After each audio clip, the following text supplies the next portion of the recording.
Welcome to the last video of the EOQ, and I've called this Best Practices and Limitations. Now that you understand how the EOQ works, how the square root formula works, how our total cost formula works, you know how to build a graph, you know how to do all these things. Look for the EOQ range at the bottom of the total cost curve. Now that you know how all the mechanics work, let's talk about the best practices and limitations.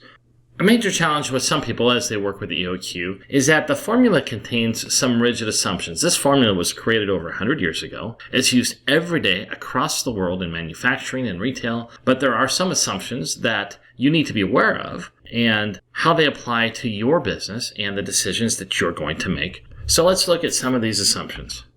The first one is uniform demand, and that doesn't calculate seasonality. We've already calculated that in our forecast, but the EOQ doesn't take that into consideration at all. It just looks at annual demand, so just be aware of that. Consistent lead time.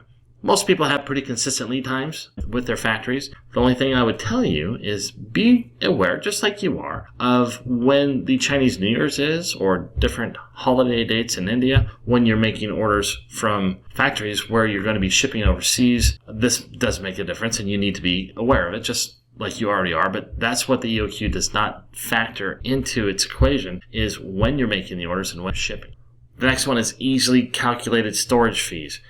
In your case, you have a couple ways to calculate the storage fees that you use in the EOQ, and different business people that I know, different sellers I know, calculate it differently, and that's fine. It works for their business. You might have a pallet fee per unit at a warehouse that's much lower than your FBA fee. So you can maybe extrapolate your numbers based on a certain percentage of the FBA unit cost versus your warehouse cost and come up with a more accurate storage fee calculation per unit that way. It's completely up to you, and I'll leave you to make the decision on what you're going to do for your business. The next one is the cost of ordering remains constant. And I put an asterisk here because this is a part of the calculation that requires a little bit of extra extrapolation, and I'll talk to you about that in the spreadsheet that's coming after this slide. The other one is constant price, which means that the EOQ doesn't have any clue whether or not you have great price tiers with your factory. If you order over 5,000, they're going to give you 50 cent per unit break. It doesn't factor that in at all. So you have to be cognizant of that as you're determining the size of your orders. These are already baked in the cake of the EOQ. It's why I use it as a secondary figure when considering my order size. Another challenge for sellers is that the EOQ is a single product calculation. That doesn't account for the option of adding different products from the same factory into an order or consolidating orders from different factories into containers at the same port. So what does that mean? Well, it means you can run the EOQ on all your products, and I think that's a good idea as long as you've got enough data. But it's the really big products from the factory or that region. Let's just say it's from China. If you're shipping out of Shenzhen and you've got 2 or 3 factories, it's your best-selling products coming out of there that are really going to determine the size of the containers you're using. So those are the products you're focusing on as you're making your big orders, and values of the higher volume products are going to take precedent. And that's not a big deal. It's one of the limitations, and I thought we'd talk about it. So here we are in our spreadsheet. Now this is the same spreadsheet I used to teach you about the cost curves. And on this tab, I call it the EOQ extrapolator. I use this to extrapolate data that I can use to consolidate my shipping, like I said, with different products from a factory or different factories that are all shipping to the same port. So this is a really simple spreadsheet that you can certainly add on to get more detailed information based on how you run your business. But what I have here is I have just good old-fashioned EOQ. Here it is, right there. There's your square root right there. Here's our A, B, and C figures, annual demand, order costs, and storage fees per unit. Over here, I've got our container sizes, the 3 basic ones, the 20 foot, the 40 general, and the 40 HC, and the CBM for each. I have generic numbers. Don't hold me to these. They're changing all the time, but here's how much a container would cost. These are rounded numbers.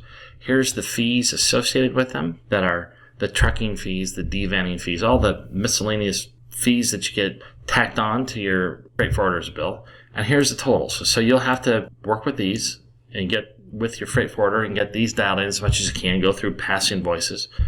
And then here's the fees. So very quickly, let me put back some numbers you're used to. There we go. There's our 7,500 value. In fact, let's make this 3,250 for a 40 foot general. So our cost is 3,250. we're not going to fill 67 cubic meters with a 43 cubic meter order. We're simply not going to do it. This is real life, okay? A lot of you have 50 to 100, 200, 300 products. So the way I use this is I say from this factory, typically I ship, based on the products that we have and our sales volume, I'll ship a 40-foot general. Our biggest seller is selling 22,500 a year. So we're going to use that as our baseline. So we're going to go with the 40-foot general. That's our cost.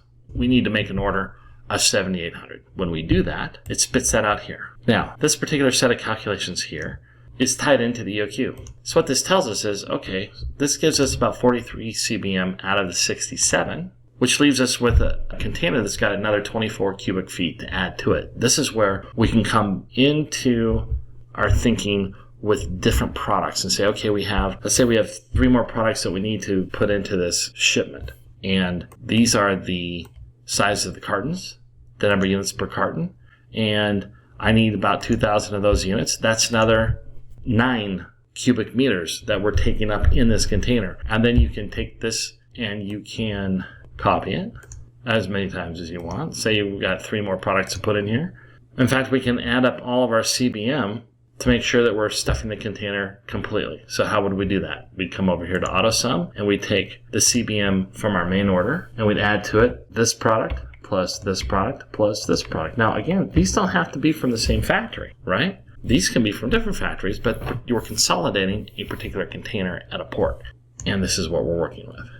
So again, this is a great spreadsheet for you to use as you're consolidating your orders based on being as efficient as possible in your order sizes. The first thing you do is you figure out your forecast. Once you have your forecast figured out, you put that number of units in that container. You don't want to run out of inventory. Again, the EOQ is to balance costs, not to balance whether or not you ordered too little to run out of inventory or ordered too much and you're paying excessive storage fees. This is a different thing. This is about making the most efficient order sizes possible as you're balancing between order costs and storage fees. So once you've got your container full of what you need to order, if you want to fill up some space and consolidate a little better, then you can use this calculator to see how many you can add to efficiently consolidate your shipping. And so this is how I use this spreadsheet. I'll take the best-selling product I have, and I'll run the EOQ on that product, and I'll use my order costs here based on not just that product, but the other ancillary products that I'm going to be putting on a container from that region, whether it's just one factory or a couple. From there, once I know that I'm going to need a 40-foot general to consolidate not just this product, but all the other ancillary products, I will factor this order cost for that product. And this is not the most pristine way to do it mathematically, but it addresses the single product calculation issue that I mentioned earlier in this video.